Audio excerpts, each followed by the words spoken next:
Okay. Oh, Zoom now tells me when it's starting to record. Yeah, that's right. Well, let me introduce Emma. So this is Emma. Emma's a training coordinator at Safe System Solutions there, and Emma's going to be your go-to person for anything around the logistics management and your interaction with the course. I'm the person you go to with any actual technical questions about road safety auditing and road safety infrastructure. But Emma, I might let you just run through a few of those things. Yeah, absolutely. We'll just start with the particulars around how we'll just run today around. Obviously, we can't see you. We can't see your faces like you can see mine and Ken's faces. Emma, I might just hold you there. Your audio is really bad. Is it? Crackling through. So I might just run with this for now, and we'll give it another. Is that a bit better? That's very good. Yes. Okay. Try again. Yep. My headphones don't like to be the other side of my keyboard. So today, if you do have any questions or anything like that, you can just use the chat function in Zoom, and I will be monitoring that for you throughout the session.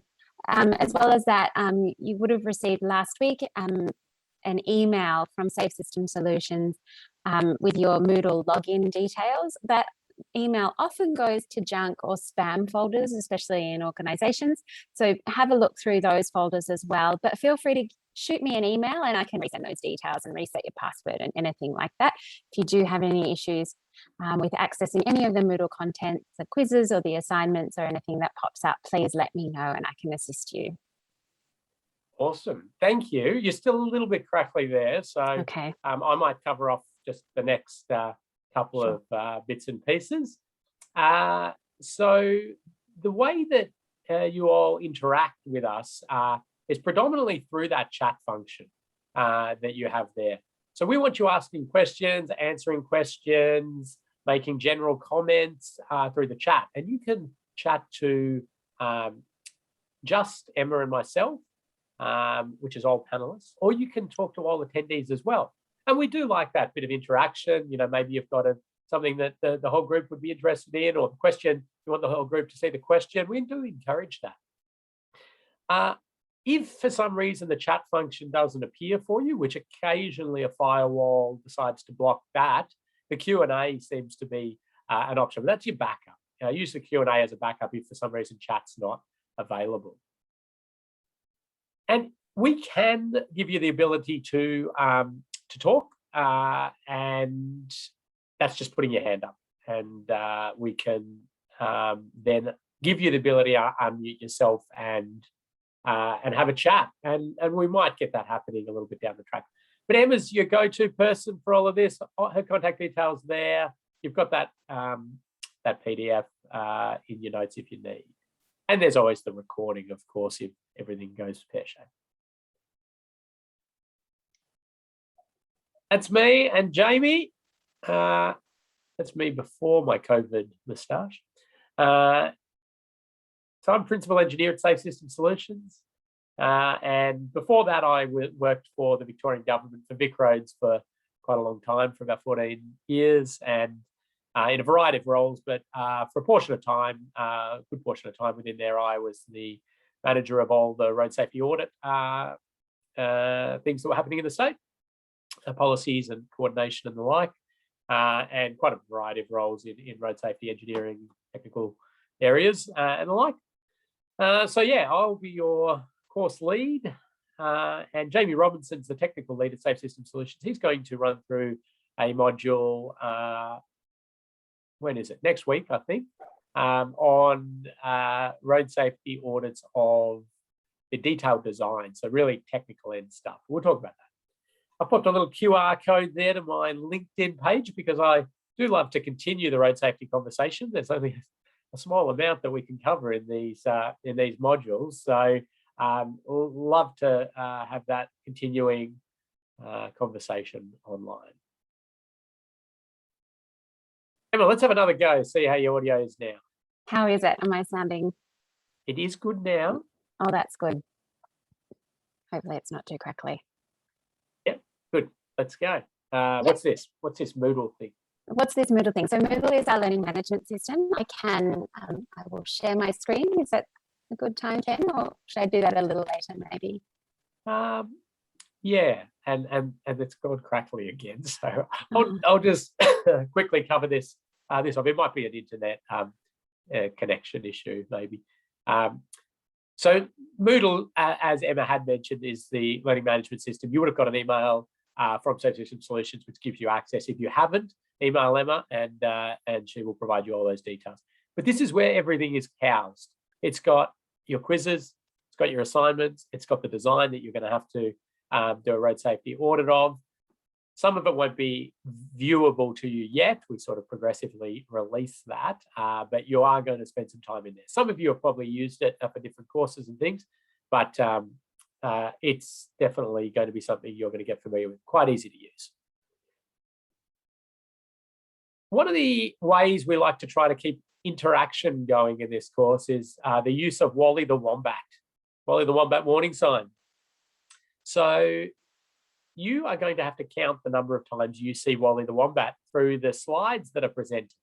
And one of your quiz questions at the end of the session will be, how many times did Wally appear? So you do have these quizzes. They're little tests, really, to see that you listened to the content, understood the content. And one of those questions, how many times did Wally appear? So keep an eye out. This is not a Wally. 0 Wally count at the moment. And the quiz is in Moodle. And we do set a pretty high benchmark in terms of passing this course. So you need to attend 4 out of the 5 live webinars.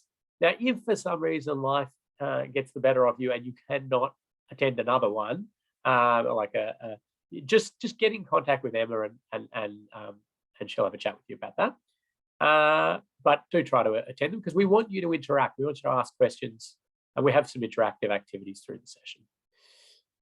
We need you to complete all the set tasks, and we need you to get an 80%. So, pretty high mark there. But hey, I think you're all up to it, and because I'm sure you're all smart people, but you get 3 attempts, and if you do that first attempt and you really don't do so well, probably time to get some one-on-one coachings. So I'll organise a Zoom session with you, or we can have a phone call or whatever it is, and we'll talk it through. We'll coach you through. So my KPI is to make sure everybody gets to that 80% pass mark because they have that competency. We also like to give out prizes, and you would have seen Emma was there in the prize pit. And hopefully you got your pack in the mail with a few little snacks and goodies to get you going. At the end of the course, you're going to get a hard copy of the certificate, assuming you get through that 80% pass mark. And if you happen to win any prizes along the way, we'll pop them into the pack with your certificate. So how do you get prizes? Well, you get prizes by being the first to answer questions correctly, asking really amazing questions, volunteering if we want somebody to talk through a case study or their assignment, and yeah, it's quite an exciting little adventure. We also give some prizes out if you log in early to the sessions. We just do some trivia, and if there's a chance to win a few prizes in the trivia. It could be road safety trivia, could be just general knowledge trivia. So log in 3 or so minutes early, and should be good to go. Now, Emma's going to be monitoring the chat as we tick along. So don't wait until I stop and say, does anybody have any questions on that? Type your questions in as you go. If the question comes in and I answer it just through my general discussion, Emma won't need to feed that question to me. But if it's something that hasn't been covered, Emma will tell me. So Emma might cover off a few things behind the scenes, answering questions as they pop up. I think that's pretty much it. So that's the course, the running of the course. And any questions at this stage? I'll give an opportunity to see if anything's come in. Emma, we're good to go, are we? Yeah, we're good to go. Thanks, Ken. Just some chat around partners and children stealing the snacks from happens. Very good. Now, Emma, as I do this, I think we've got an assignment at the end of this session where people will get a topic. I'm not sure if we've got that one prepared or we're going to be emailing out the topics to people. We'll need to email out the topics. Thanks, Ken. That's fine. Okay. So you will have a little assignment to do at the end of this, but yeah, we will be emailing you a specific topic that you're going to do a little bit of a research report on. Don't think, oh my God, how many months am I going to need to spend researching this? It's a very quick exercise. We think, it can reasonably be done within 10 to 15 minutes, or you might want to spend a little bit more time on it if you want a better chance to win a prize, basically. But you'll certainly be able to pass that in a very quick time. Okay, road safety audit. Here we go. So this first module is all about defining what this thing is, a road safety audit, how it fits into the context of a infrastructure project's lifecycle, difference between a road safety audit and a thing called a black spot investigation, which some of you may be aware of, but I'll explain all of that. Defining risk and risk rating findings within a road safety audit, explaining the SAFE system, and determining kinetic energy thresholds for different crash types. That sounds quite exciting, doesn't it? Kinetic energy thresholds. We'll get into that. And categorizing findings into a SAFE system alignment. I've got a heap to cover here, so I'm going to really power on, but do type your questions in as we go. Okay, the content of this course comes from the Austroads Guide to Road Safety Part 6, which is Managing Road Safety Audits, and 6A, which is Implementing Road Safety Audits. So I was project manager on these two documents. You might have seen some of these old ones. They're superseded now. And I've just finished being the technical advisor on the newest update to the Austroads Guide, which is hopefully, fingers crossed, to be released in a few months' time. Got to get it through the Austroads board, which is always a fun little exercise. The overall course, like the whole course we're doing here, the aim is that we outline the process of road safety audit. And I'm really critically saying here, it's the process of auditing that we're covering, we're trying to teach you. We want to ensure that you have an understanding of that process and have some basic skills. Now, some of you are going to have far better skills at road safety auditing from the get-go because you've already got a wealth of technical knowledge around road safety engineering, road design, traffic management, these things. Some of you are very new to this whole game, and that's okay because we're teaching the process here. And as you build over your career this big wealth of technical knowledge, you'll be able to fit it into this process. We want you to undertake road safety audits through this SAFE system lens. That's important, the SAFE system. That's the philosophy that we operate under as governments across Australia and around the world quite often.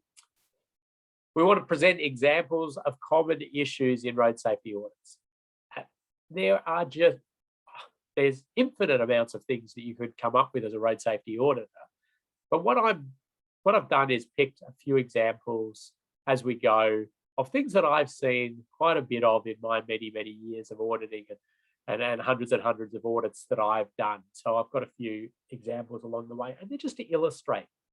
It's not like they're the only things you'll be looking for in a road safety audit, but they just illustrate things. We want to make sure you consider all road users, cyclists, motorcyclists, heavy vehicles, pedestrians, cars, and anybody else interacting with the road environment. Horse riders, maybe. And then we want to encourage road safety audit because you'll see soon it's a wonderful tool to inject safety into projects. And we want you to ask lots of questions about road safety audit. All right, we're going to be nice here. Wally count is 1. No more Mr. Nice Guy from now on with Wallies. You find your own Wallies from here on. All right, don't get scared by this slide. It looks complex, not too bad. It's straight out of the Austra's guide, and up the top here in grey is the life cycle of an infrastructure, a road. Sorry, it's the life cycle of a road. It's developed, you do network strategic planning, corridor planning, then you might decide, hey, we want to do something about this road, we want to upgrade it, and a project comes, or we want to make it traffic capacity better, or we want to improve cyclist routes, whatever it is. Then you build it, and then you have a look at it and maintain it. Well, we're looking about how does safety get injected into this whole thing, road safety. We've got this overarching vision, which is the safe system. I'll talk to you about that shortly. We've got proactive techniques, predictive techniques, and reactive techniques. I'm not going to go through all of these in detail, but what we're focusing on in this course is this proactive review technique called road safety audit. People often think, oh, so we look at all the crashes and we come up with treatments. No, that is a treatment of crash location, a black spot treatment, a crash reduction study. Road safety audit is proactive. You need no crashes to do a road safety audit.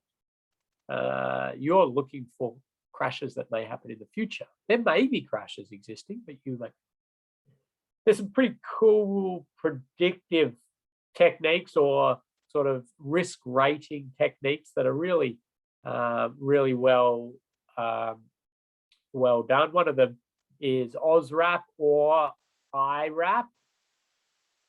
I'll give a prize for the first person that can tell me what IRAP stands for in the chat. Straight away give out a prize. Here we go. And no rules against Googling in this, because it's a speed game too. Anybody going to type in there? First one to put in what IRAP stands for. Ooh, seeing any?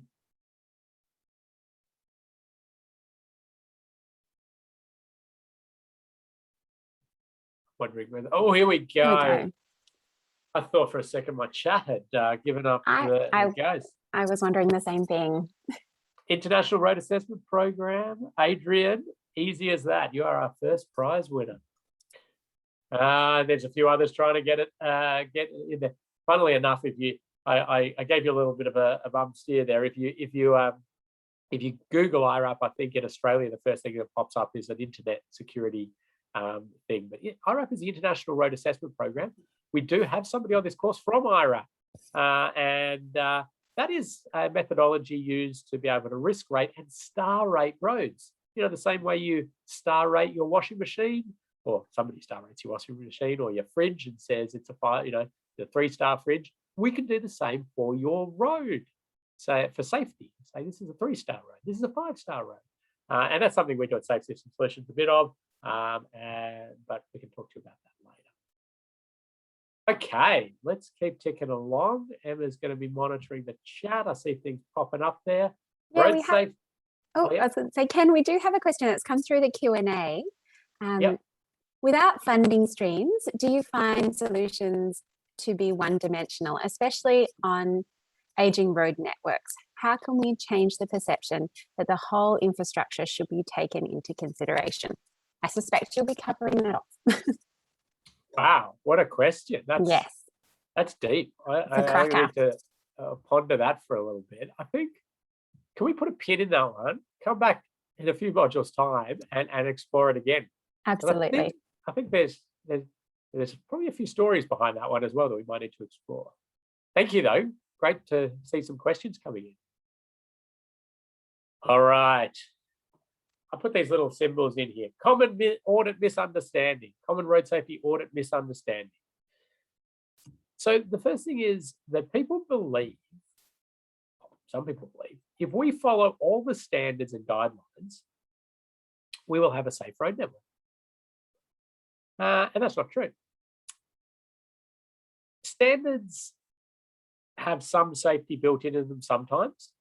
Sometimes standards combine to make very, very dangerous situations. Sometimes there are no standards to follow. Sometimes people are trying to innovate and do things outside of standards. and they can be wonderfully beneficial, sometimes not so much. Standards and guidelines and the like are a great starting point because there has been thinking that goes into it. But a road safety audit is not a check against standards or a standards review, right? So you don't need to know all the standards to be a road safety auditor. You simply need to logically look at a scheme and say, or a design, and say, I believe this presents a risk to the travelling public in the future. And it does not matter if that meets standards or does not meet standards. You as a road safety auditor get to say that. So the term audit immediately gets people thinking like financial audit or the like, where, it's a very, process. Have you followed tax law? Well, a road safety audit is different. And it was termed audit back in the day. I'm sure they didn't sort of have visions of where it would go, but it was termed an audit for the independence of it, not particularly the way you're checking against a specific thing. So you are not checking against standards, but it's a really great spot to be thinking about standards and guidelines and the like. So let's do a little case study straight off the bat. And I'm going to give a prize out. This is a bit unfair for some people from some jurisdictions, but quick little prize out for the first person who can tell me what road this is. And I'll give a second for that. Yep, they're coming in thick and fast there. So Emma, I'll let you work out who that first Eastlink was. So that's an Eastlink in Victoria. Apologies for our Queensland friends and others who, and certainly people in Portugal probably not going to know that's Eastlink. But anyway, let's carry on. So this is Eastlink, and it's a fairly new road in the scheme of things. It was a new tollway built in Melbourne, and some of the best road designers out there, absolutely rigorously following standards and guidelines, and had the money to do it, and built this huge, beautiful facility, opens up, and within sort of a period of time of opening that road, we have this tragic incident where somebody has been killed. And this sort of stuff makes me really scratch my head and say, like, imagine if we had spent billions of dollars building a new rail facility, and within the first 6 months or a year, there was an incident that involved death and serious injury. There would just be outrage. Like, this would be absolutely unacceptable. This one, yes, we're not. People are very, concerned about it, but it's sort of, people go, it's what happens on the roads. Like, there's death and serious injuries, part of traveling around. Well, we want to challenge that. We always want to be pushing to try to make these facilities as safe as possible, even when people make mistakes. We want to stop them making mistakes in the first place, but we want to start to manage the energy in those mistakes and the consequence of those mistakes. Now, the question I've got is now let's go back, all right? And we're going to go back to the design of this. And if you were the road safety auditor, couple of questions here. One's going to be very technical, and I don't expect many of you to know the answer to this, but it's a sort of demonstration of some thinking. There's a barrier system here, you can all see, right? It's a wire rope safety barrier system. Let's say it was a test level 3. I'm going to guess it was a test level 3. It could be test level 4, but let's say test level 3. If it was a test level 3, NCHRP 350, which is a particular crash test, don't worry about the technical detail too much of that. Test level 3, what vehicle weight do you expect it to contain? Okay, just have some guesses. There's no marks off if you get it wrong. Oh, good, I'm getting great guesses coming in here. Yeah, nobody's quite. Cynthia's on it. 2 ton, a test level 3. So in the old one, some of you went up a bit higher. You're probably thinking about MASH, which is the new crash test standard. But so to about 2 ton, a 2 ton pickup truck is basically what a test level 3 is really expected to contain. Now this beast that's hit it, I don't know what it would weigh, but it's going to be well over 10 ton. It's going to be depending on whether it was full or not. Maybe up to 30 ton, maybe. There, we cannot expect this barrier to contain that vehicle.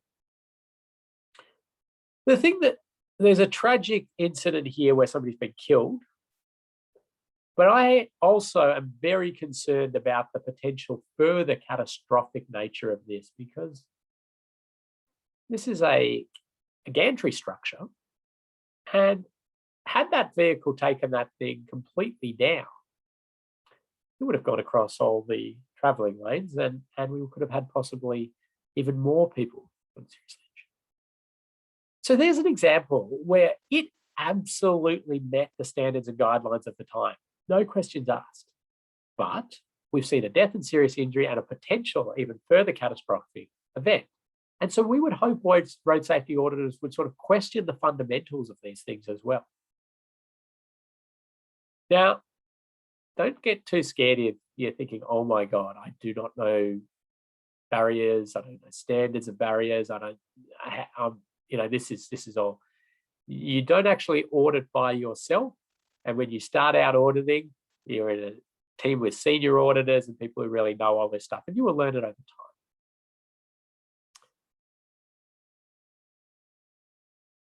The test level 4 barrier under that old system was an 8 ton truck. So this is even the higher test level barrier. And so the high by test level, I mean, they've tested it, it contained this vehicle. And a 10 ton truck under the new test regime. All right, Amber, anything popped up that I need to cover off before I give another example? Yes, so the gantry is unprotected. Do you think it has been upgraded? That's a good question. So I'll go back to it. Since this event and some looking at different things, the standards and guidelines have changed around gantries. At the time, it was deemed that gantry was protected because it had that wire rope system there. But now you would have to use a much higher containment barrier system at that location, concrete barrier, or have a secondary protection at the pier there. So has that one been upgraded? I think it might have been, but I can't say that with absolute confidence. I'll have to go back and look.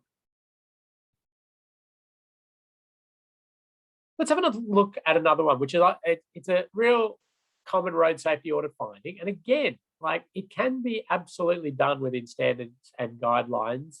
It's not encouraged in standards and guidelines, but it's not absolutely outlawed as such. So some of you may know this area. It's you got Chandler Highway Bridge over the freeway. You got Heidelberg Road there. You've got the big, massive Amcor subdivision development, down here. And this is the new access road that's going into that. New set of traffic signals here. Modifications to the intersection up at Heidelberg Road. So let's zoom in a little bit. So this is, a brand new intersection being built, and that little red square there is, imagine a car traveling along at 60 kilometers per hour, which is the speed limit, maybe going a little bit faster, and they travel along, happily going along, and whoa, I'm in a right turn lane. This is what we call a trap lane. Okay, and a trap lane is basically if you are driving along, minding your own business, wanting to go straight through, and you find yourself immediately in a dedicated turn lane, be that left or right. Now, we know trap lanes from analysing many of them on the network. It's a very worldwide known thing. We are going to have crash problems around here because this car is traveling along halfway. Oh my God, I'm in a right turn lane. I'm getting out of that because I don't want it. And we have then turbulence and interaction. So as a road safety auditor, what our job is to identify this from the design before they even build it and say, hang on, you're building a trap lane here. We know we're going to have crashes. Can you redesign that, please? Or we suggest you redesign that so you get rid of that trap lane so that either that lane continues on straight through and we do maybe a further indent and have your 2 right turn lanes, or it's somehow reconfigured so there's no traffic. So we're trying to get this before they even build it. We don't want to have to wait for the crashes to happen and then go back and do these black spot investigations and try to then rectify with some retrofit to try to make it happen. We want to not build it in the first place. And in fact, I'm just going to go a little bit and tell you a little bit about how road safety audit came about in the first place. And it happened in England at about 25, 27 years ago. And there was a team in the roads department that were building new roads, building upgrades, doing upgrades. There was a whole different department, and they were the road safety department. It was sort of this fairly new and upcoming department, and they were going out and investigating black spots. And black spots were areas where there were lots of crashes, lots of death, and lots of serious injury, and trying to analyze what's gone wrong here, okay, and what can we change and what can we fix to do it. And they, carried on like that for many years, and then somebody said, "Hey, we're probably going to a little bit of a disproportionate number of fairly new projects. These were built 5 years ago, 3 years ago. Do you think instead of them building it, we could go and get their designs before they build it and try to use all of our knowledge and try to help them design it so it's safer?" And, the term audit was given to that, and off it went. I mean, it sounds so obvious to us now, but that wasn't practice. So that idea to try to get in before crashes happen, get in at the design stage, review the designs, think about it from a user perspective, not just we met standards and guidelines. Think about how are they going to use it? What are they going to do? What are they going to see? Then we're into audit. I'll pause there again, Emma. Anything come up? Yes, we've got a question, Ken. How would you fix the trap lane? Yeah, wonderful question. So basically, to fix a trap lane in this environment, you have some possibilities. So you may shift the whole widening out, move everything over, and have double right turn indented lane. So there is a lane that goes straight through. You may also have ways to build out the curb there. And this situation, you probably wouldn't do it. You build out the curb there, so they have to merge at this early point, and you give them plenty of sort of warning of that happening. The preference would be to widen out, or you can't really indent it further here. The way that this one eventuated, and it's a bit of a story behind it. So we did do a road safety audit on this one, and we identified the trap lane, and we clearly advised the project that was not going to be a good thing. And these jobs are very complex, and they have many, many factors to deal with: budgets, land constraint, timeframes, cultural heritage issues, traffic analysis, and the like. The list goes on. And they actually elected to build it, but they've tried a whole lot of things to rectify it, which is They start your angled arrows back here. They have clear signage to try to tell you that this is, going to trap you. I'm disappointed it was ever built like this, but it was. And I suppose maybe that's a little show to you also that a road safety audit doesn't have any legislative power. It's an advice report. We advise, we suggest, we advise. The project is theirs. They do what they want in the end. And, the standards and guidelines discourage this, but don't, they elected to do it in the end. Disappointing, but, maybe we get some insights into that. So next time you're driving it, have a look. You may have been trucked in there.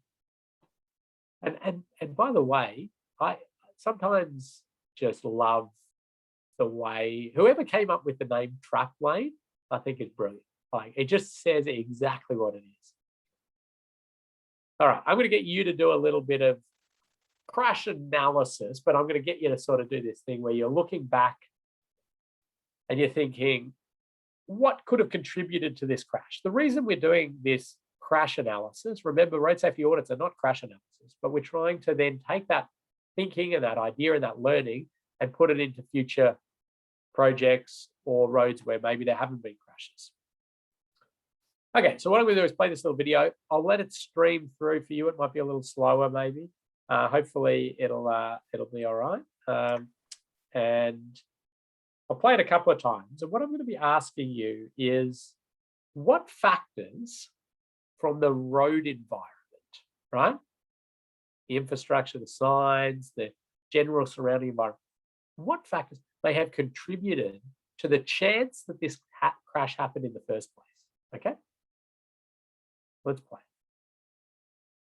So we're looking at the back of the dash cam, the rear dash cam first, and then we go to the forward dash cam as this white ute passes.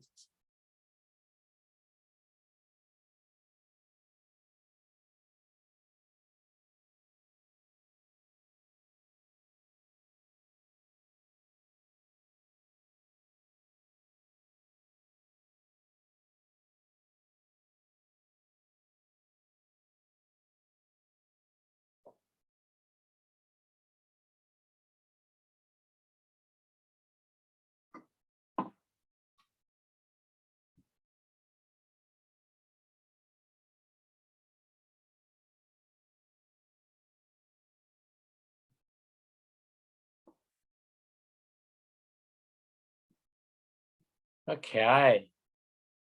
So I'll just jump. We'll play it one more time just so you can see a little bit more of what's going on.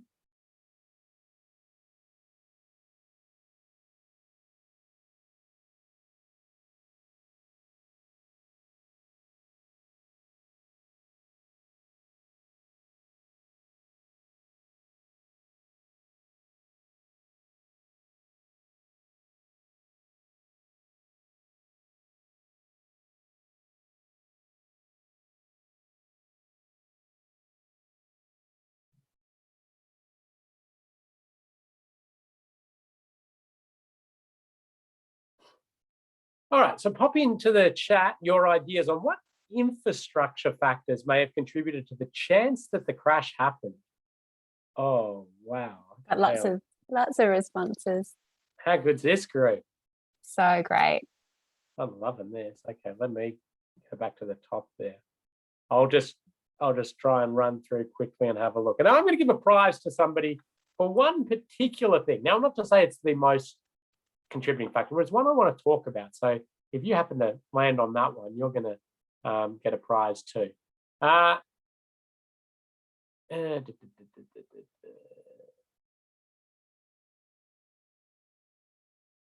There's a question in there about the previous slide about motorcycles. I have a whole session on motorcyclists, and we'll talk about barriers and motorcyclists later.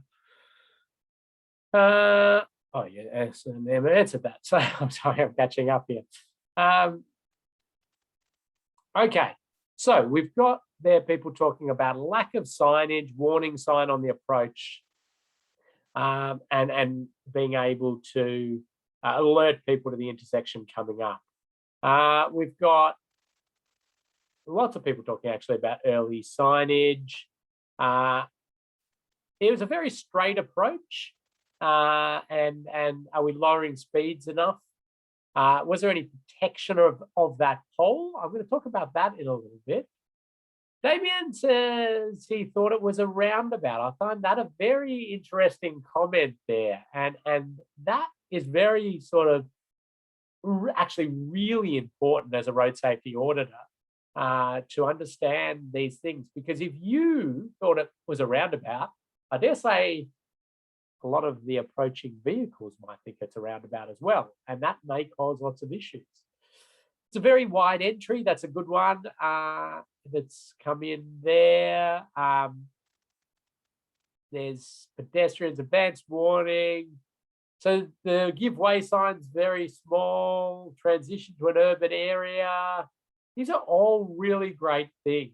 So we've got in there also trees blocking views, so a sightline challenge.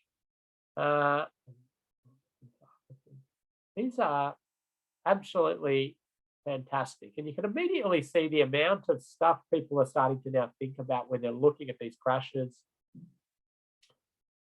Nobody quite got the one that I wanted to talk about, but all of those things are good. And I might talk about a few of them as we go. So I'm talking about, first of all, the chance that the crash happens in the first place, okay? We're not talking about the severity of the crash. We're talking about the chance that the crash happened in the first place. So what we're coming up to here is a T intersection, actually. But we've got this really interesting phenomenon where there's obviously a road that continues on the other side, and it's been blocked off. It's not a roundabout, but it has roundabout characteristics, which can cause trouble. And certainly as a road safety auditor, there's a number of intersection treatments that I use as case studies. I won't use it in this course because we won't have time, but where that has been definitely the contributing factor in the death and serious injury of numbers of our community, where the intersection genuinely has characteristics of a roundabout and people have made mistakes thinking it is, and it's not. So you've got to be trying to put yourselves in the shoes of people who may be unfamiliar with the area, may not know what they're approaching. Maybe it's a rainy day, a foggy day. Maybe they're a little bit intoxicated. We don't encourage sort of some of the behaviors we're seeing out there, but that's not our role. Our role is to try and understand what the infrastructure is doing to contribute to these crashes. The one thing, and it's quite a common road safety audit finding, is this thing that I call a see-through effect. And it's part of the suite of things that we call visual deceit on the road network. So this road actually has a lot of subconscious clues to a driver that it continues on straight with their priority. If you ask drivers, they'll never be able to articulate this, but the light posts, the lighting and lost my pen. The lighting, the power poles that all run down there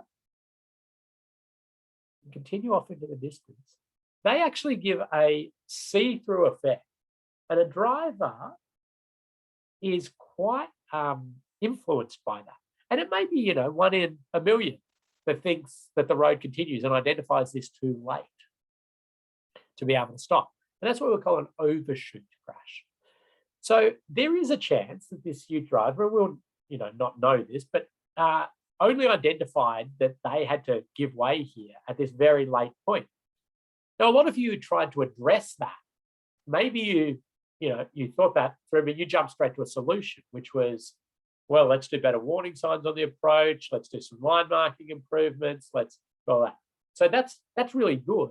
You're actually solving problems, and road safety auditors' key responsibility is to find issues, because the project team may decide to solve these issues in a slightly different way. We will help them, but they may decide, you know what, I'm not going to do signs and lines. Okay, I can do that. But if we'd said that's the issue, you can fix it however you want. They might go, well, actually, we're going to make it, an offset T. We're going to realign the road to come out here, so we get rid of that. Maybe we're going to remove the power poles. Maybe we're going to, build a big mound of dirt there or something like that. It's all up to them, really. We'll provide some advice. But this thing called visual deceit is something that you've got to try to really put yourselves in the driver's seat, or the pedestrian or cyclist or motorcyclist's shoes, and think, how could I be confused by this, or what would they maybe see, or if they didn't know this area, what would happen? So visual deceit is the one I'm trying to sort of give you as an example of the human factors interaction between road safety. So road safety is infrastructure knowledge and human behavior, human factors style thinking. So it's a really fascinating topic, but see-through effects is definitely one. Lots of things that others picked up, you maybe check, are there sightline issues here? Are signs being blocked by other signs, so there's less likelihood? Are there things on the advance to this that could have been done better to pre-war? The crash then happens, right? And what we do as road safety auditors is not think just about what factors in the infrastructure are contributing to the chance that the crash could happen, but we go to the next level and say, okay, we're going to do everything we can to stop that crash happening. But when it happens, what can we do to reduce the severity? Now, we did have a couple of people in there talking about severity in that first one, talking about the, could this pole have been protected or the like? Could we have done energy absorbing things around it, like barriers or cushions? And those are great questions. But this pole seems to interact very interestingly, doesn't it? The car hits it. It sort of breaks away, doesn't it? The top of it separates and it falls down. And what this is actually a thing called a slip-based pole. It's very, very carefully engineered and designed to doing pretty much exactly what it did. I'll be honest with you, I've never seen a slip-based pole have separation of the top lighting unit during impact. Some people get very concerned by that and dropping from a height. A little bit concerned, but it's not my major issue, because if that pole was a rigid pole, right, I'm fairly confident we would have seen serious injury, if not death, to this driver, because a pole is one of our worst things we can possibly hit. Trees, poles. The reason for that is all your energy is concentrated into that. It's a point source, and the energy goes straight into the occupants of the vehicle. If you can dissipate your energy of crash over time by, breaking away, or a barrier, rolling along that, or cushioning or the like, you do an amazing job. And I won't take you back to year 10 or 11 physics to talk to you about kinetic energy and how it's not a linear relationship. It's very far from a linear relationship. This ability to give that extra room to stop, extra distance and time to stop, has definitely saved this person some really serious damage. And the slip-based pole is the key thing here. And a slip-based pole is amazing. So the way a slip-based pole works is it has a shearing plane, right? Two plates on top of each other, right? They're bolted together on the outside to take the torque, the wind load, right? But when they're struck on the bottom, they break off, right? Here's an auditor using a highly sophisticated pen to just check the height of that, because the height is an important factor. You've got to get that height right. There's a bit of tolerance in it, but if it's too high, vehicles are going to snag on it. You're going to lose all of its benefit. If it's too low, it may not function in the shearing plane that we want. And so as a road safety auditor, yeah, if it's an existing road that you're looking at, you might check the height of the slip-based poles. But if it's a design, you might get something like this, right? Looks scary and complicated, but they're putting their new lighting in at this intersection, and they're deciding what lights to use, where they're going to put them, what poles they're going to be mounted on.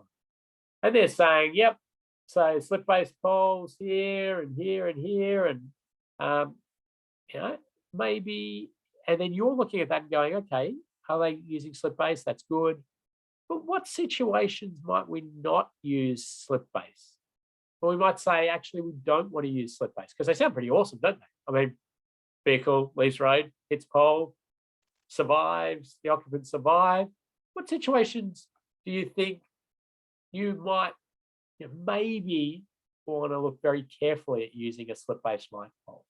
Pop that into the chat, and I'll just, Emma, we'll just have a look back and see if anybody else has got any other things. Everything's coming through. So I'm going to give a prize there to Curtis straight off the bat. High pedestrian area. He was the first one to get it in. They're coming in thick and fast. You've got to be quick on the keyboard. With this group, it looks like. The basic rule of thumb is low speed environments. You don't use slip-based poles because of their ability to fall, to land in pedestrian areas, cyclist areas where people are waiting, or the like. And the other reason is if the vehicle speeds are down, right, the energy of the crash is down, and so they're not as beneficial. But certainly high-speed roads, anything sort of 80 kilometers per hour or above, and as long as it's not a very concentrated pedestrian area for some reason, slip-based poles, absolutely. So your highways, your freeways, your motorways, anything like that, absolutely slip-based poles.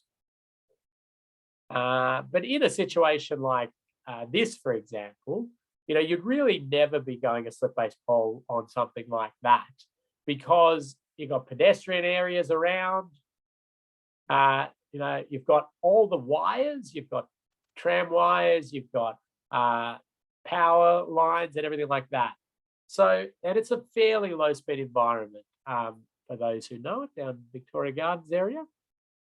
So you really wouldn't be using slip-based poles there. And really, as a road safety auditor, if they did decide, plus also it's got signals on it, that's a different story. If they did in their plan say, oh, we use a slip-based pole here, you might want to question. You might be nice to them and say, the auditors compliment the designers on trying to alleviate the crash severity for passenger vehicles. However, the auditors are concerned that the pole, if struck, will fall into areas of high pedestrian activity, may strike power lines, which may land in areas causing other dangers. So, you're trying to randomly think about these things, even if they've got the right, their heart's in the right place, you've got to think broadly. There is another option. Okay, there's a thing called an impact absorbing pole. And that, if you really were concerned about both, there's pedestrians in the area, but I'm really concerned about the vehicles, you can use this thing called an impact absorbing. What it does is it sort of, this is a pretty good example of it. It crushes itself, but it contains the vehicle within the pole and the vehicle in this envelope together. And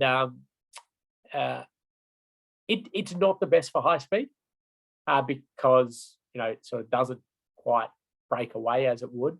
And again, in your really low speed environments, it's probably not required. So it's in those middle areas, impact absorbing. Okay.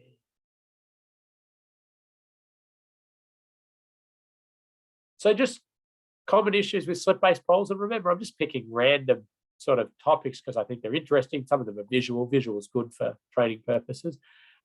Slip-based poles, where will they fall? And what is their height? A couple of things an auditor would be expected to look at. Obviously, if you're looking at the design, you're not going to get the height because that's sort of an installation thing.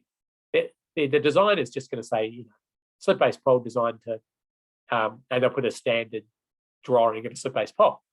So this might be where you go out there after they've built it as an auditor, have a look, check the height. We've got some, I didn't put one of the pictures in, but we've got,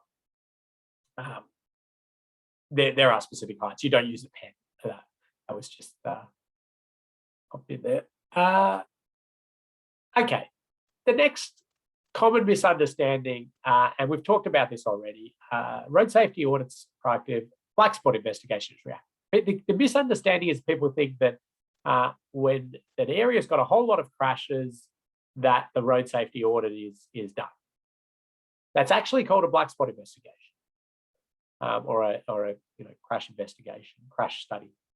The audit is this look at the design or look at an area for road safety risk, regardless of its crash history. Should you look at the crash history as part of a road safety audit if you were doing a bit of road that's getting upgraded or an existing bit of road? There is no really good guidance on that anywhere. And it's personal choice for the auditor. And I audit with auditors who say, yeah, I absolutely want it. I want to understand what's going on there, what type of vehicles are involved in crashes, if there's anything I can pick up. And I've audit with auditors who say, there's no way I'm looking at crash history because, well, especially if it's a design, they go, we're fundamentally changing the whole setup here. And we're looking for crashes that will be created as a result of this, not what's happened in the past. It's going to be different. But I'm sort of somewhere in between. What I like to do is audit, look at everything, look at the designs, and then come up with some ideas. Then I have a look at the crash history and see if anything else stands out, but it hasn't really, clouded my thinking in a particular way. And then I've got a sort of rounded view of the proposed project or the existing road. And just a couple of little notes here. Road safety audits are amazingly beneficial. There's lots of different sort of research reports on their effectiveness, benefit cost ratios, and I've taken a conservative one here from the World Bank, 36 to 1. So every dollar invested in the road safety audit and any rectification costs gives you $36 back. That's pretty massive. You get 36 to 1 on any investment, give me a call. I'm in. And existing road, you get a 6 to 1.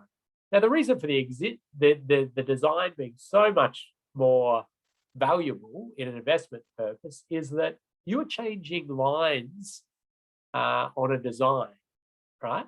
And they're going to build something anyway. You're just altering what's being built, right? So the cost difference is minor. Once they've built something, you're looking at an existing road. If you as an auditor come up with an alteration, it's going to cost money, and it's money that wasn't necessarily going to be spent. So that's the difference there. And that probably leads into this sort of point of why we like doing audits. We love auditing at design stage, an early design stage where people are willing to change things. Once they've built it, oh my God, they're not going to get rid of a trap lane if it's built, for example.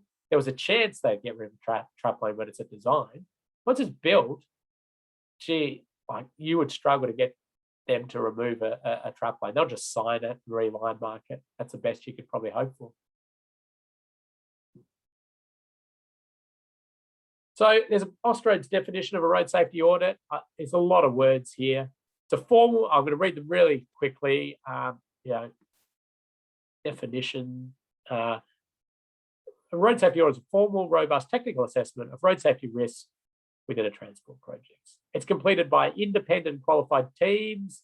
It applies safe system principles. It considers safety of all road users. Can be conducted on proposed or existing roads.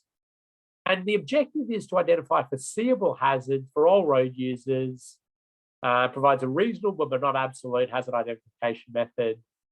And it's not an opportunity to redesign or make changes to the design with no apparent link to safety. That's one where you get designers and they want to change things that aren't safety related because they're good designers and they see these things, but that's not our job as auditors. And it's not a technical check of the design elements for application of design standards. All that should happen within any design house or any designer's quality management processes. Key words in this definition, you can reread that yourself. I went quick. Formal.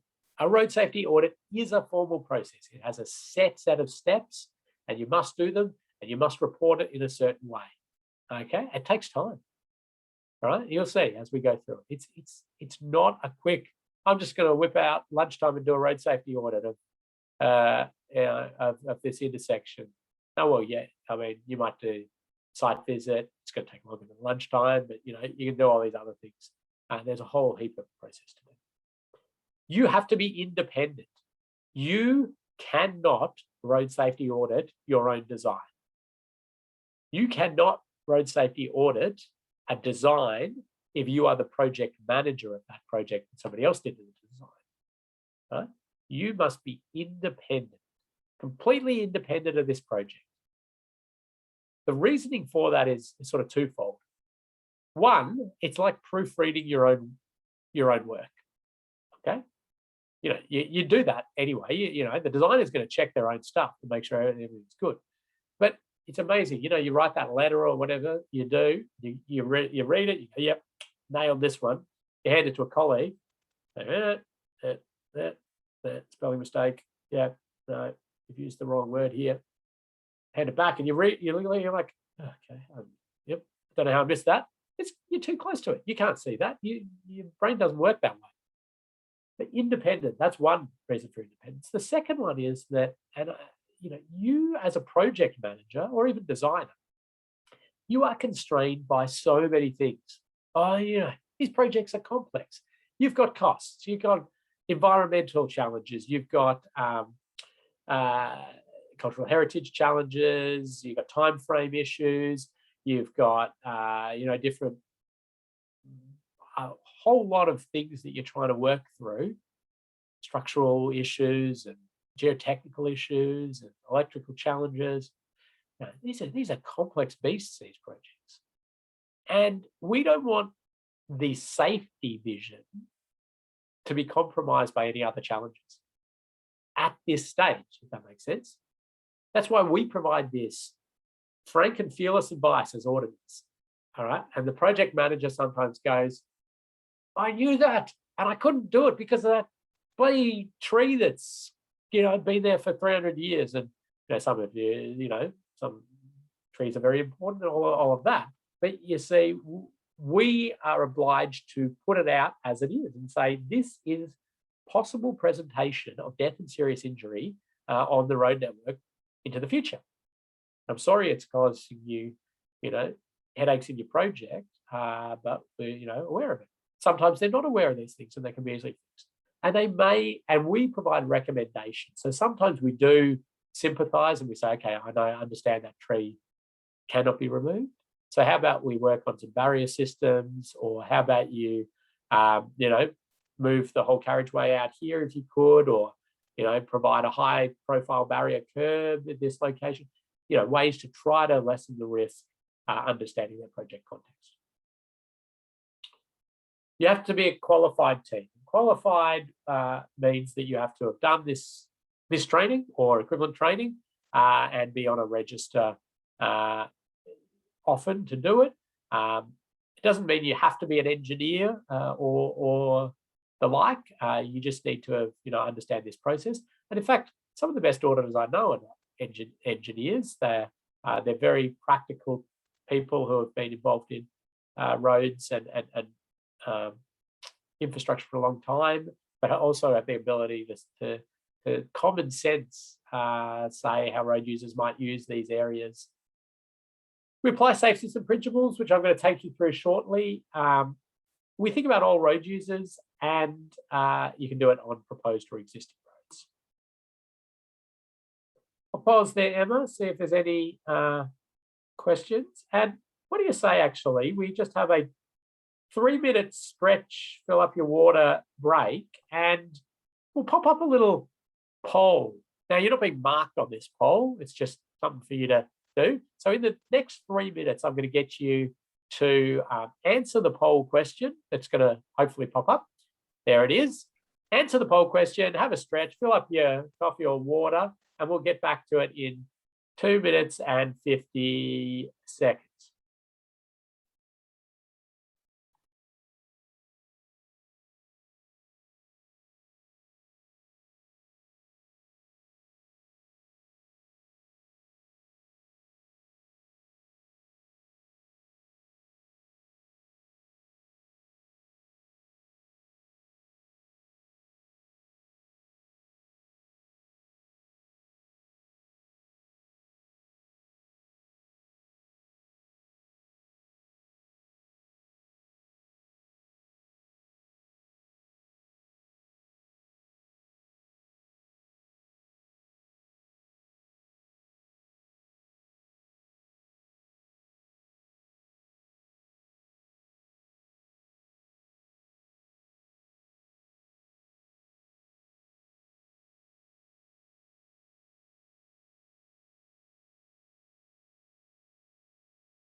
All right, we'll give you 20 more seconds. Anybody who hasn't popped in an answer, pop that down. Remember, you're not being marked on this, just something while you have a stretch. Almost got everybody. Somebody, maybe if the poll hasn't popped up for you, don't get too alarmed. It's just a question. The question was true or false. A road safety audit is another name for a check against standards.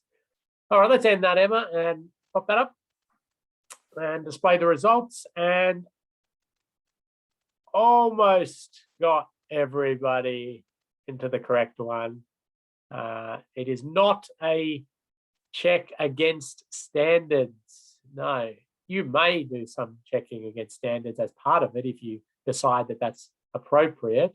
But no, it is not a check against standards. And almost all you got that right. Somebody maybe mishit the button or misread the question. We'll give them the benefit of the doubt. All right, let's stop sharing that. And I'm going to continue on with the slides. But keep your questions and comments coming in. I probably have to move a little bit quicker on a few things. The SAFE system. Okay, the SAFE system. The SAFE system is the philosophy that, well, certainly the Australian and New Zealand governments follow as the way to think about road safety, and lots of other jurisdictions around the world do the same. The SAFE system is a philosophy, really, but it's got these fundamental principles that underpin the SAFE system. Okay, the principles are that the human body is vulnerable, and that there are certain forces on the human body that we know will create serious injury or death. And we know these in different crash types, the different forces that will happen. So we understand biomechanics of injury, we know forces, and we know what results in death or serious injury. Okay? And we need to start managing those forces. The reason for that is that our second principle here says that people are going to make mistakes. Right? People using the road network make mistakes. Humans make mistakes all the time, right? I've stuffed up many times already today, right? Hopefully none of them have caused any major issues, but that's part of being human. We stuff up all the time. They're going to stuff up on the road network.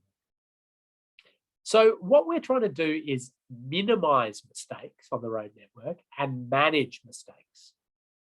The idea of eliminating mistakes on the road network is just never going to happen. So we need to manage the system around these mistakes. So we're going to try to look for ways to stop people getting confused or making inappropriate moves or, falling asleep and these sorts of things. But it's, we're going to do all of that, but we're going to try to then say, now they've left the road, they fell asleep. What happens now? What happens with all that energy of the speed of that vehicle? And so we try to manage that. And this one that we have a shared responsibility. It says that no longer can we just push and say, safety is, safety is your responsibility on the road. As a driver, as a pedestrian, it's all of our responsibility. We've got to do everything we can within that. And that gives us, we cannot walk away from anything that happens on our road network and just say, well, there's nothing we can do about that. We're going to look at what can we do about that? What can we change? And what can we change in the roads or the roadsides, the speeds that are being traveled at, the vehicles people are traveling in, or the people themselves and the way they're operating. So the key principles, we do have an aspiration of no death or serious injuries. We underpin the safe system by saying it is, we cannot trade off human life for other objectives. We cannot trade off human life or the health of humans for other objectives, right? Now, that's a statement of aspiration, and it's a long way before we get to no deaths or serious injuries, but that's sort of where we start to get our mindset. People make mistakes. We have a shared responsibility, and people are vulnerable, and we know how vulnerable people are. We did the quiz already. I'm going to jump to this. I'm going to ask another question just briefly here. And then I'll answer David's question. So the question I'm going to ask you is, what speed, and I think some of you have asked this before, but what speed did Usain Bolt run that world record 100-meter sprint in Berlin back whenever it was? When he crossed the finish line, what speed was he going in kilometers per hour? All right, pop it into the chat. First one to get it sort of the closest will win. And while you do that, Damien's asked, how attainable is 0 as a number of people killed on the roads? And do we have to wait for the vehicles to completely take over, the machines to take over? It's a genuine challenge, but most of the best people and best minds in the world about this sort of stuff are saying that it can be achieved with commitment by around 2050 or 2056. New South Wales has committed to 2056, Victoria committed to 2050, but no death or serious injury on the road network. So it does take a lot of systemic change across a whole lot of areas and vehicle technology as well. But that's where people are genuinely saying it can happen. I don't get too caught up in that debate. I want 0. I want to be put out of a job. That's absolutely my aim. When it will happen, that's a whole different course. Right, let's have a look at what speeds we're going here. Whoa, all right. Emma, I might get you to find the first person to say 44 kilometers an hour, because that's sure close enough. Average speed was obviously less than that because there was some accelerating up, and then he kind of was waving at the crowd and he was across the finish line anyway. But Tyson was the first one to answer 44. Prize for Tyson. Maybe we'll give him a pair of running spikes. I don't think that's the prize, Tyson. Don't get too excited. Okay, so Usain Bolt's belting down there at 44 kilometers per hour, across that finish line. If we parked a Toyota Camry, 1998 Toyota Camry at the end of his lane, bang, and he hits that at 44 kilometers an hour. Is he going to survive? Well, the answer is fairly confidently yes. Okay. And the reason for that is he is like the Hulk of a human, isn't he? He can withstand more force than us mere mortals. Fling us at that car at 44 kilometers per hour, we're less likely to survive. We may still survive and mess ourselves up. Plant a big gum tree at the end of his lane, probably going to still mess himself up. But generally, humans evolved to run into solid stuff off their maximum running speed. And there's this neat sort of correlation between humans' maximum running speed and their biomechanical tolerance to injury. So old people obviously can't run as fast, cannot take the forces that, others that can run fast can. And yeah, so there's this decent correlation. So the assignment we were talking about is that you're going to run full pace at a tree and just ensure that you survive. Of course not. But that's the idea is that you would survive. You'd mess yourself up a bit. You'd lead a normal, healthy life.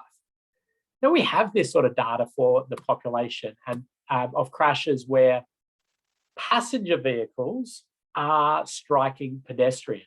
So passenger vehicle strikes pedestrian, and we've got collision speed down here, and we've got the chance that it results in death. Okay. Now Usain Bolt comes in up here, 44 kilometers an hour or so. This blue curve, though, is the entire population, right? So it's, counting for everybody. And what we see is this really interesting, 10, 20 kilometers an hour. Yeah, like a old granny being hit or something, very frail.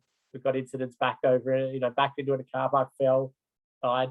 We also have these freak incidents up here, 70, 80 kilometers an hour, hit, flipping over the car or whatever. And amazingly, miraculously survives. But the bulk of the population sits in the middle there. And there's this amazing sort of exponential kick up at 30 kilometers per hour for passenger vehicles striking pedestrian. It gets really bad, really fast after 30 kilometers an hour.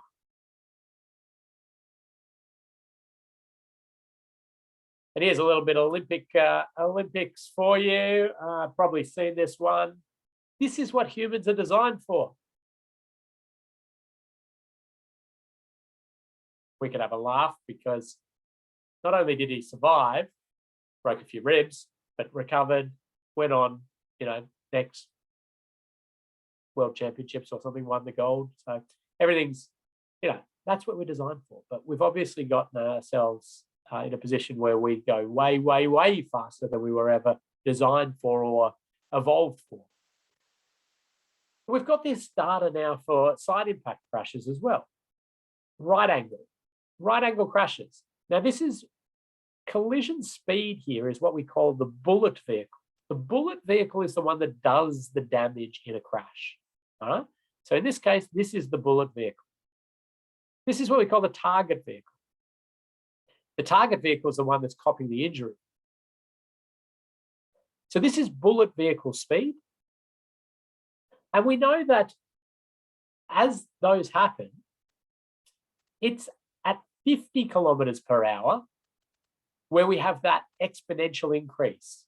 This is collision speed. This is not speed limit or anything like that. This is just collision speed. This is just physics. This is actually vectors and biomechanics we're talking about. 50 kilometers per hour, it goes really bad, really quick. And for head-on crashes, 70 kilometers per hour is where it goes really bad, really quick. Now, frontal impact, the reason why we're getting more out of that is because cars are beautifully engineered for frontal impacts. Okay? Crumple zones, airbags, seatbelts, all for frontal impact crashes. Side, really, really bad. Okay? Side curtain airbags, you might think, no, they're hardly doing anything, right? The side of a car is horribly engineered for crashes. So the question I think has come in there. What would the safety rating for cars be in these stats? Yeah, great question there. So the This is sort of 10 years ago in Europe, and it was the actual fleet. So it wasn't like they said this is only for 5-star cars or 2-star cars. It was actually crashes that happened. So they were analysing real crashes. So it's a variety of star ratings. There's another one there, I think, from Catherine. Is this assuming no vehicle protection?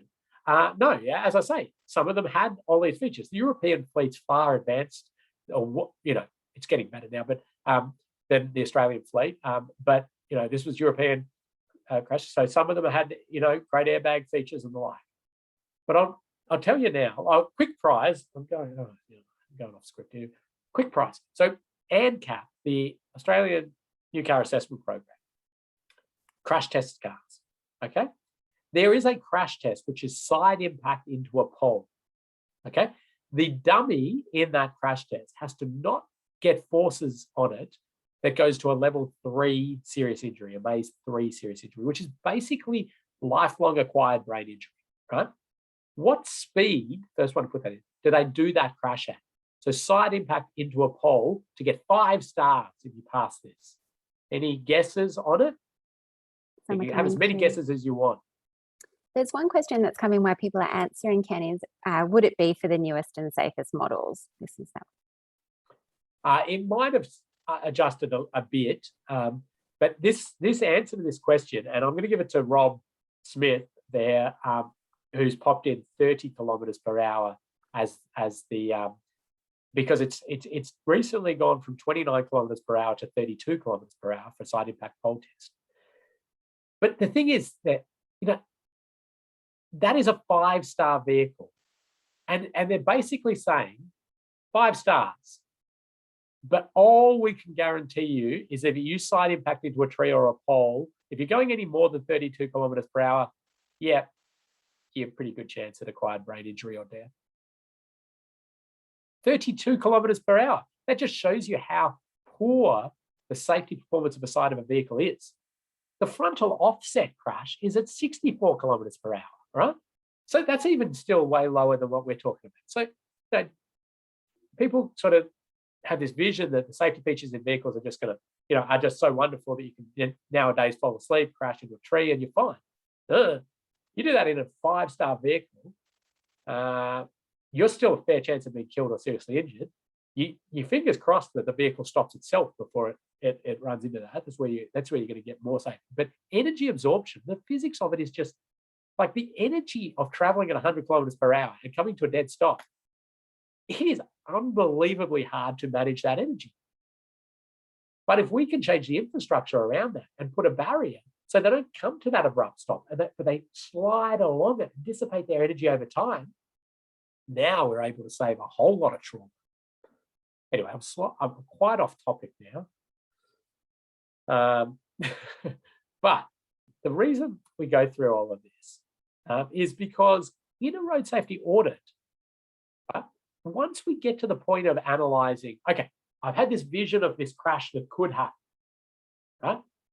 Now I have to do this little bit of analysis and say, is that crash going to be above this threshold line that we put where it goes really bad, really quick?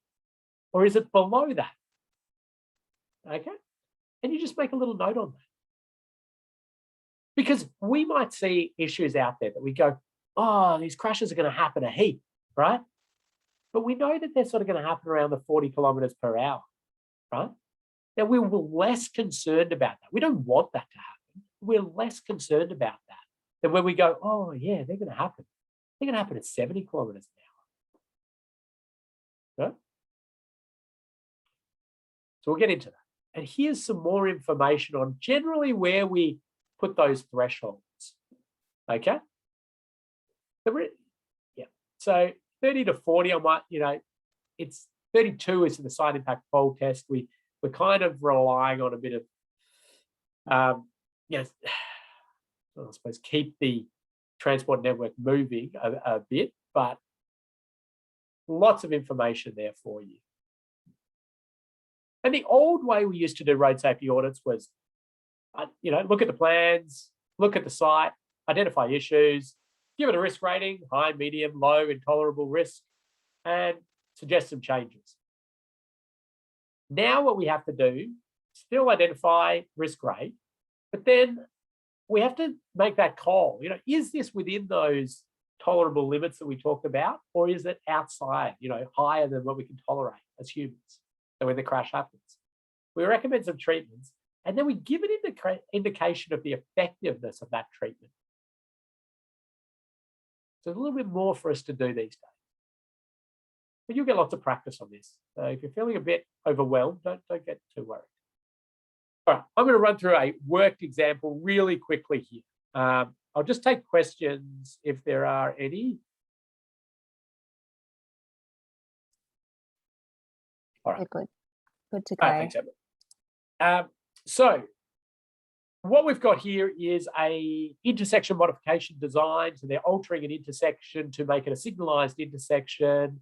You can see there the green lines are the new lanes that they're putting in signal arms here and here, a jummer or jummer, depending on how you pronounce it. Prize for the person who can tell me what that acronym stands for.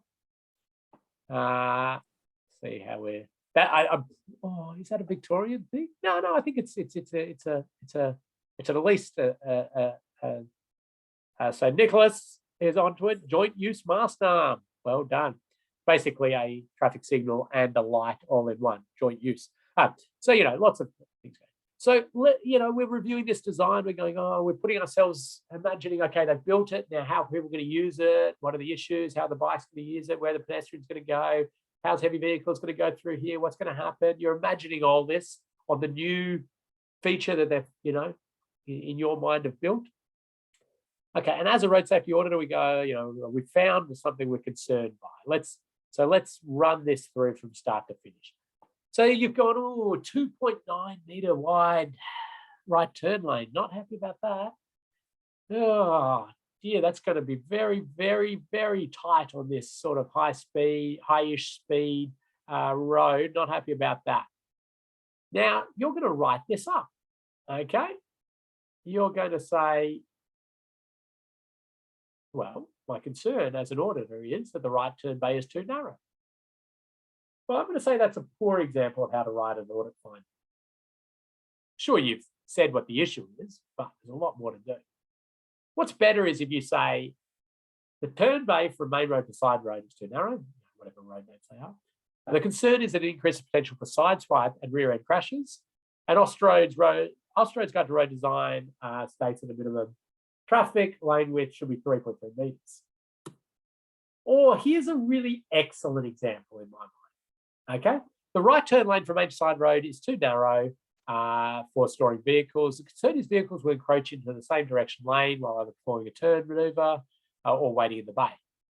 Especially if more than one vehicle is queued. This, therefore, will increase potential for sideswipe and rear end crashes, particularly under wet weather and night conditions. Austroad's Guide to Road Design also states 3.3 metre minimum, and traffic volume is high. It's a 60 kilometre speed zone, and it's expected to occur likely with occasional minor injuries. And a little snip of the design and an arrow pointing at exactly where it is. I love the little snip, the little diagram. Why? Because you know exactly where it is. You don't need to read that slab of text to know what the issue is, right? And this slab of text, I'm going to color for you. I'm going to give you a little formula or recipe for writing an audit finding, okay? And I've colored it. Red, the issue. This is the issue.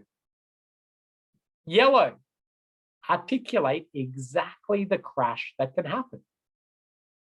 Blue, what are any factors that may increase the risk associated with this issue and this crash?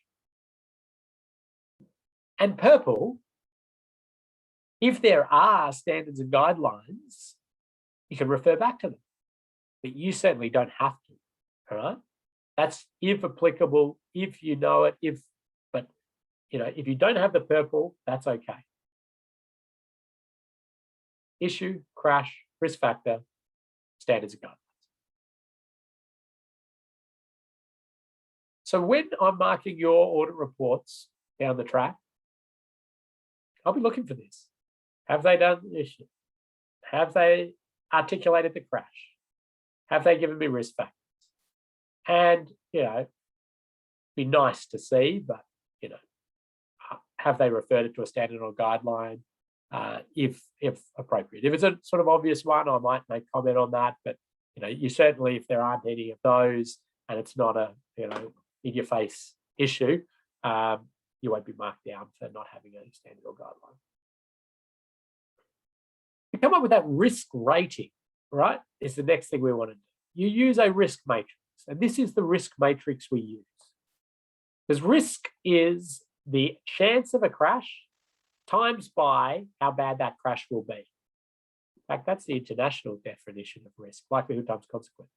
That's financial risk, that's environmental risk, health risk. What's the chance bad thing happens? And then when it happens, how bad is it actually going to be? And so we have this matrix. So we go, right, what's the chance it's going to happen? Is it going to be frequent, probable, occasional, improbable? When it does happen, is it going to be catastrophic, serious, minor, limited? And so if you go, well, it's going to be occasional and it's going to be minor, we find that it's medium risk. And in the Austroads Guide to Road Safety, Part 6A, page 27, you get details that help you make those judgment calls. You're still going to need to use a lot of judgment, make a call on it, but there's a little bit there on frequency and severity and some examples. So there we go. We've found our issue. We've written it up nicely. We've now given it a risk rating. So this one we've said is occasional, minor. Minor because side-side crashes can happen at quite high speeds and they're not, the death and serious injury is not likely, so it's minor. It's going to be minor injuries and the like. We look back at our sort of crash thresholds. We try to find something that was equivalent, or we think about the crash angles, and we decide that it's within tolerable limits because it's a sideswipe crash, right? The energy is not being directed directly into the vehicle. All right, we're going to bounce the energy off. Go back to year 11 vectors and remember that energy will get transferred out, swiping the like. Rear end's a bit worse, but still going to shunt the car forward, so your whole energy is going forward. So we've decided it's within tolerable limits, and there's some guidance on that, and you can keep practicing that. That'll be a little challenge for you. And then we make a recommendation. Now, this one's quite easy, and it can be very generic. Consider measures to reallocate road space to allow for at least a 3.3 metre lane. Okay. We might want to provide more advice and guidance, but that one's fairly clear. That's what we want to see happen. And you'll notice over here that there's a responsible officer column. Like, this is them responding to that. So they might say, do you agree? Yes, I agree it's an issue.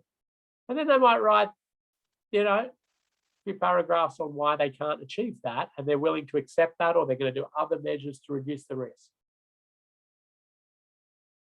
We call this a supporting treatment, right? And it's a supporting treatment because we're not going to eliminate sideswipe crashes just by making it 3.3 metres. We can make it 3.5 metres. We're not going to eliminate sideswipe crashes and rear end crashes. We're going to lessen their chance. If we built a physical sort of turn facility or something like that, then we would probably eliminate it, and we could call that a primary treatment. And I've got the definitions of these: primary, supporting, non-safe system here in the notes. And this will be one that you will practice. It'll be very confusing at the start. You do more of them and you'll get better and better at it. But a primary treatment, basically, it has to virtually eliminate the potential for fatal and serious injury occurring as a result of the crash that you're thinking about. So you're either going to have to reduce speeds and energies down to with tolerable levels, or you're going to have to physically separate this, make it impossible for the crash to happen. If you lessen the chance that the crash happened, it's a very good thing, but it's what's called a supporting treatment, right? And non-safe systems basically only in there for terminology. It's anything that makes things worse. We'll practice that. You'll have a go at it. You'll read these definitions back. You'll have a go. You'll get them wrong. You'll get feedback. And there is a document which I will be able to point you to, which has some sort of examples of different treatments and their categorization. Any questions at this stage? One has come through actually, Ken. Do we also need to consider the bike lane in this? By making the road narrow to include bike lanes, are we annoying the vehicles and they will encroach in the bike lane? So yes, I mean, so again, our recommendation is trying to alert them to an issue, and how they resolve that and what the different complications are can be something we might write in. But we're not saying, take the bike lane, make the bike lane narrower and make this wider. We're talking about maybe, reallocating, maybe widening, maybe taking a lane, whatever they're doing. Now, and in a road safety audit, we think about all road users. We will consider that bike lane as part of what we're doing. It might be an issue in its own right. We might say it's too narrow. But these are going to be challenges for the project. What we sometimes do, though, is if you write a recommendation in an audit that you go, well, it's going to improve a whole lot of things, but it's actually possibly going to cause a little bit of an issue here. You be clear in saying that in your recommendation.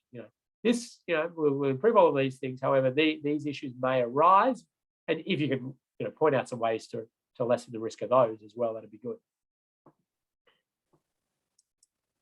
Okay, another quick one because I need to give you a little assignment to do.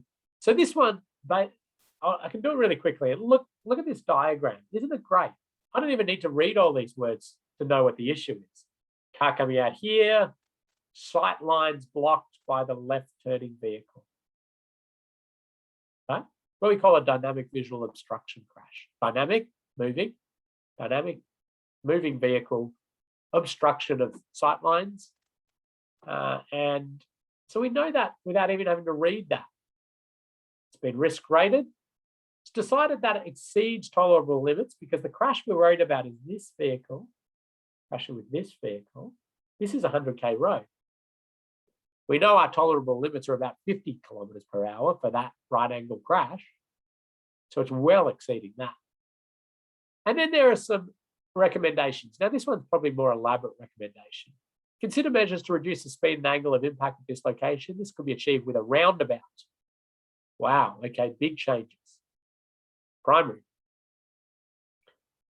If this cannot be achieved, consider measures to improve sight lines, and that could include increasing the offset of the left turn lane, relocating the hold line forward if that can be done safely. So you notice there, and their support. You notice there that there's a few recommendations. Now, the reason for this is that the best solution is a roundabout, right? But the auditors in this are sort of nice enough to say that they're not going to be able to afford a roundabout. I mean, maybe they will, and let's put it in there because that would be amazing and great, and everybody would be benefit. But if they can't, we don't want to ignore this issue. What else could possibly be done? So a few other ideas go in there. So just dynamic visual obstruction, clear for you here. So you're, here at the stop line, you can see there you got a truck, and you got that white car next to it. So you pulled up, you're waiting, you go, okay, as soon as that white car's gone, I'm going to make my turn. And then, hey, presto, the whole time that silver car had been masked by that truck. That's what we call dynamic visual obstruction. It was masked the whole time from all the way back there. You just couldn't see it. And that's a typical crash type, and we see, that then if that car had pulled out after that one, and that crash had happened, actually in this case I think it's 110 kilometers per hour, it's unsurvivable. Unless there's a sort of miracle clip of the energies are just far beyond what is survivable.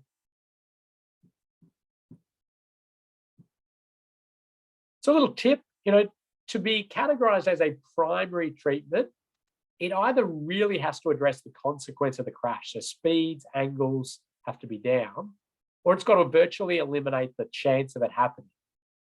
Right? And that virtual elimination has to include humans making mistakes.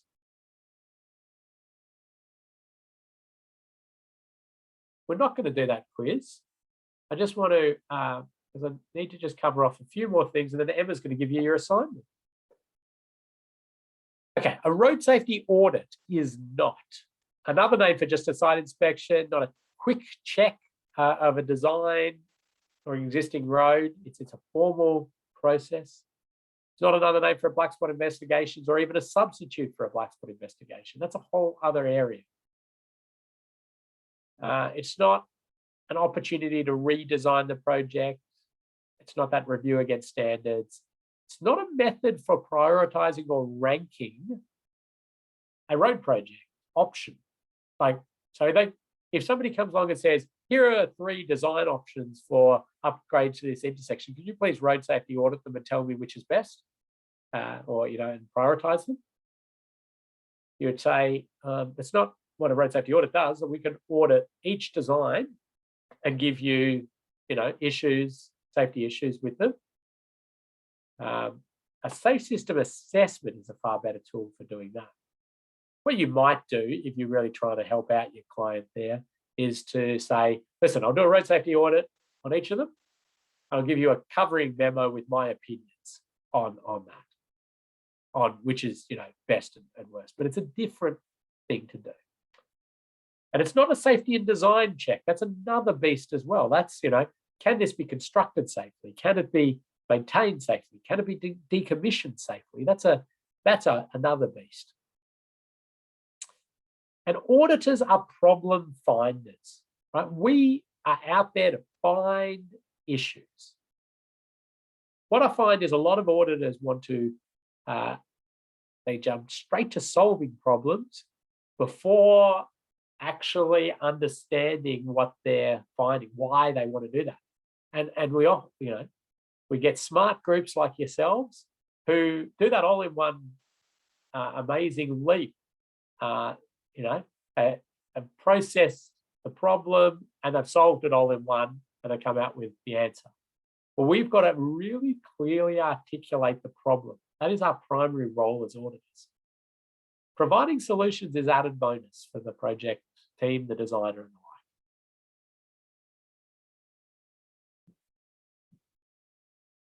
The road safety audit, as we mentioned, is one of many, many tools and things that can be done. There are usual design reviews where, any road design that comes in will have independent, it'll be handed over to somebody else in the team, does an independent review of it, design standards checks. We do a bit of that sort of stuff in an audit, but there's much more to it. The safe system assessment, it covers off a lot of road safety audit stuff, a little bit of that. It's got other stuff in it as well. Safety and design, majority of stuff sort of outside that, little bits in there. And then there's other things like DDA compliance, which is Disability Discrimination Act, but we'll keep that on. Just a little bit of context there. But what can be audited? Anything that interacts with the road environment. Major projects, small projects, urban projects, rural projects, pedestrian projects, bike projects.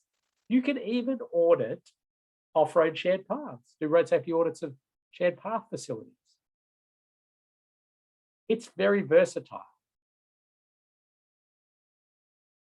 I'm not going to take you through this work example. I may do that at a later point, but I need to get to this point to say that there are different types of road safety audits.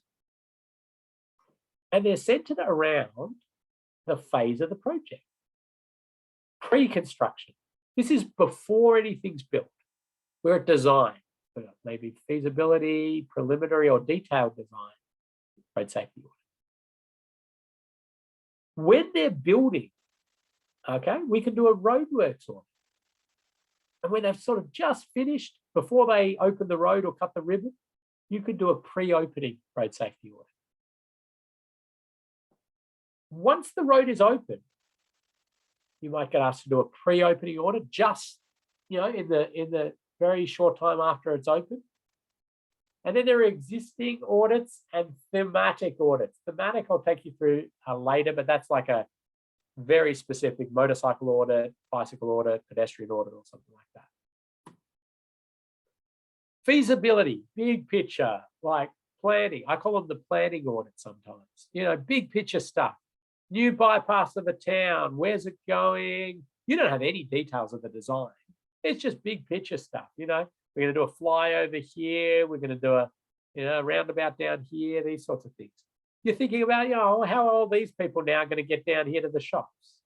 Well, this is a really popular path for people to walk. There's bushwalking tracks there. What are they going to do? How are they going to now?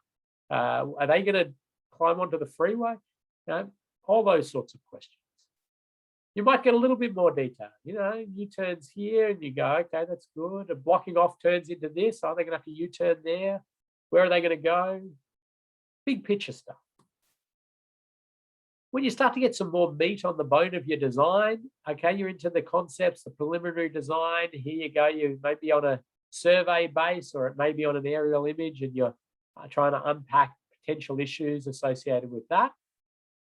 And then you get into the big one, the detailed design. And this is where you get the long sections, the cross sections, the drainage plan, the pavement plans, the line marking plans, the lighting plans, the alignment, the full gamut. You might, sometimes you get landed, 500, 700 pages, 3 pages of design to wade through. And you've got to be able to identify, you've got to be able to look at something like this and say, yep, there's going to be a sight distance issue there. All right. So the thing is that it doesn't mean that if you're not living your life looking through this stuff, you can't add value to these audits. But your team really better have somebody in it that does read these, does understand these, can visualize how that's going to be built. And over time, you will, as an auditor, get better and better at this. All the different plans, signal phasing, signs and lines, pavement, drainage, you name it, it all comes through. And really detailed stuff, they're putting, so this is a culvert end wall. We know that one's bad because if you leave the road, hit that, abrupt stop, big issue. Drivable culvert end walls. Well, there are 2 types. Okay, this one is for the parallel. When your culvert goes under that way. This one is where your culvert goes across the road. Common audit finding. They get them the wrong way around. They put a number 2 where a number 1 should be. And so if they put that one, they put this one here, it's really not going to work. You drop a tire into all these sorts of things. Those are the kind of details you're picking up in a detailed design road safety audit. Detailed stuff, isn't it? Construction, traffic management. So when they're out there working on a site for a long period of time, you can use this process and you can audit. You check the signs and the lines, but you also check the land use. How are people going to get out of this development? How are they going to access the KFC that's on the corner because they need their hot and spicy chicken, and they will get in there one way or another. They'll walk, they'll climb over your barriers. How are we going to get access to these? What are the issues? Pre-opening, just before they cut the ribbon. So here you can see this is a pre-opening. You're checking, did they put the RRPMs, right colours in the right spot? Is the barrier installed correctly? Are the guideposts the right way around? Are there any misleading signs? This hasn't opened yet. You can see there's a car driving on the wrong carriageway up there. So before the ribbon is cut. Post-opening one. And quick prize for the person who's our quickest post-opening audit. It's open, it's live to traffic. You come through, you're looking for issues. Is there anything I can pick up here? Anything that could cause trouble, could cause crashes? Let's see. Will is on it. Will was first, and there's a few others coming in there. Okay, we've got an arrow here that is saying, you can turn right or go straight. And we've got an arrow here saying you can go straight or you can go right. Forced conflict. So obviously our line markers got their stencil upside down on this one. And we've expected to pick those things up, hopefully before crashes happen. And existing conditions audits. And I'll give you some warning next week about existing conditions audits, but they are one way for us to look at what's out there. Are there issues? Are they things that are going to cause trouble? Crashes don't need to have happened, but maybe crashes have happened, and you can look at it. And thematic audits, bike, pedestrian, motorcyclist, and you basically have to you be that road user. You have to ride it. You have to walk it. You have to motorbike it or work with a motorcyclist to do that. And there's some specific guidance around those. As a normal road safety audit, you consider each of these road users, but you don't actually, you might not actually put yourselves in the saddle. Hopefully you would walk it, but sometimes it can be a little challenging if it's a motorway or something like that. It's live to traffic. Okay, I raced at the end there, but I wanted to give you time because you've got an assignment now. You will be given a random topic, and I think Emma's got the random topic generator ready to go. I do. We'll do that in a second. You're going to be given a random road safety topic. There are tens of thousands of topics we could have given you. We've picked some that are, interesting. You will research that topic, and by research I mean a bit of Googling, maybe a bit of finding of, You will then create any way to present a bit of information about that topic, road safety auditing, what you might think about, what are the road safety issues with it, and you will create whatever you want. A little video, a fact sheet, a cartoon. We had somebody do a TikTok, which I found out is a little video, not a tic-tac, which I thought was going to be pretty exciting. Whatever way you want to present just a little bit of intro to what that issue is. We are going to share all of these with the group, so it's so others can see a little bit on these different topics. The reason for this is there's so many issues out there. We wanted to pick a few for you to investigate and then see some other ones and make it interesting. And we're going to give you prizes. Most creative, most technically sound, most engaging. As I say, you can do this very quickly. Just Google, oh yeah, that's what it is. There's a picture, I'll grab that, fact sheet, pop that together. There's a few notes, done. Or you could, create a video, draw a cartoon, whatever it is. Entertain us. Emma, let's see how we go. Sorry, yes, Ken. We might be a minute over here. We will email you your topic as well, but Emma's going to share her screen maybe? Yes, I'll share my screen. Yeah, I'll certainly email it to you, and it will be uploaded into Moodle in that section under the research assignment section, so you'll be able to see it. Cool. Here we go. Can you see that, Ken? Not yet. Oh, there we go. We go. Try that. Okay, I'm going to click it because we're in the 8th month. I'm going to click this 8 times. 1, 2, 3, 4, 5, 6, 7, 8. All and there we right. have a quick look.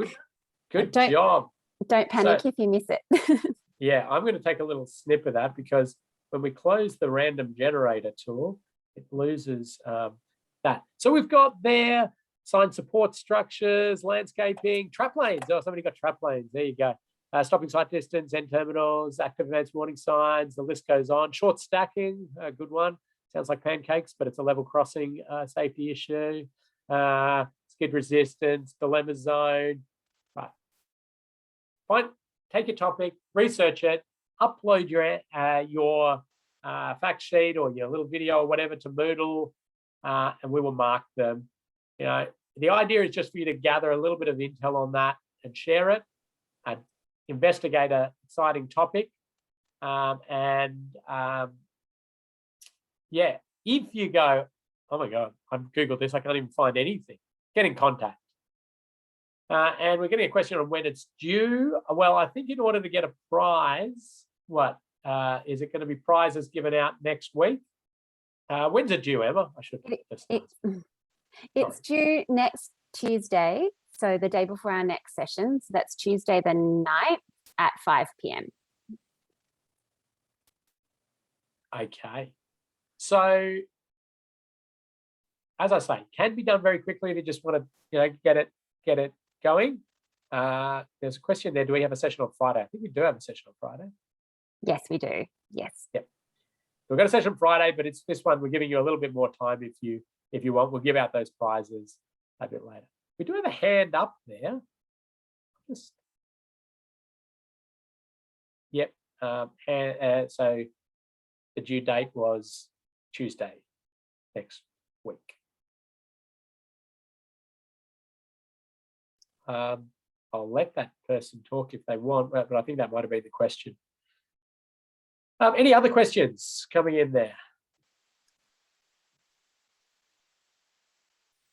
We do have a session on Friday. If you log in about 3 minutes early, for a chance to win a prize in our pre-trivia. Get in contact with Emma if you've got any questions. If you can't access Moodle, get in contact with me if you want a bit of discussion about your topic, or you want to talk about any of the content we covered today.